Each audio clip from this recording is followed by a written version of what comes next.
Cameron Peak Fire just keeps growing, expanding toward Fort Collins. It grew another 6,000 acres overnight. It's now 164,000 acres. And right now, the fire is creeping closer to Estes Park. And that is where we find Denver7's Jason Grenauer. Jason, that fire is still just 56% contained.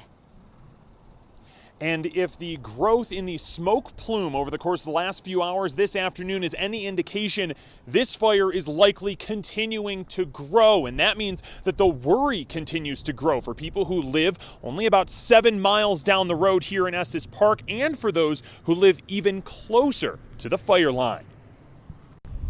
It's surreal. Smoke blanketed Estes Park this morning as those living north of town are turned away at road checkpoints. What I have as far as my daughter, my animals, that's the most important thing for me right now. Gloria Oots was evacuated from Glen Haven, only a few miles away, as the fire burns closer and closer to her home. It was just crazy.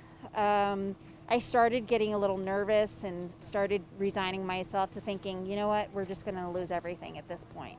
Winds weren't as bad on Thursday, which did allow for airdrops and not as much extreme fire behavior. So we're going to have resources, including structure protection resources, really concentrated in this area in here. The area is Storm Mountain, Cedar Park, the Retreat, Glen Haven, and Estes Park.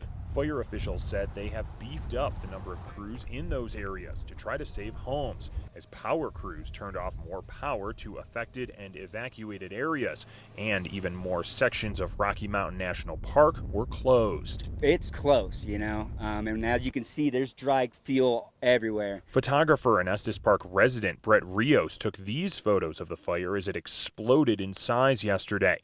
He and all of Estes Park are hoping for better today. We're hoping that with today the wind staying down, that they're able to get attacked on it and start getting some defensible lining in. But we're concerned about tomorrow, the winds that are going to be brought up tomorrow, and it pushing the fire again. Meteorologists that are working as part of the fire crews here are warning of a potential red flag warning for those increased winds tomorrow. Now, as for evacuations, as we mentioned, still several areas under mandatory evacuation, but late this afternoon, the Larimer County Sheriff's Office has lifted some voluntary evacuations for several neighborhoods surrounding the Cameron Peak fire, including Crystal Lakes and Red Feather Lakes. We have a full list of all of those evacuations up right now on the denverchannel.com. Reporting live in Estes Park, I'm Jason Grenauer, Denver7. All right, Jason, thank you.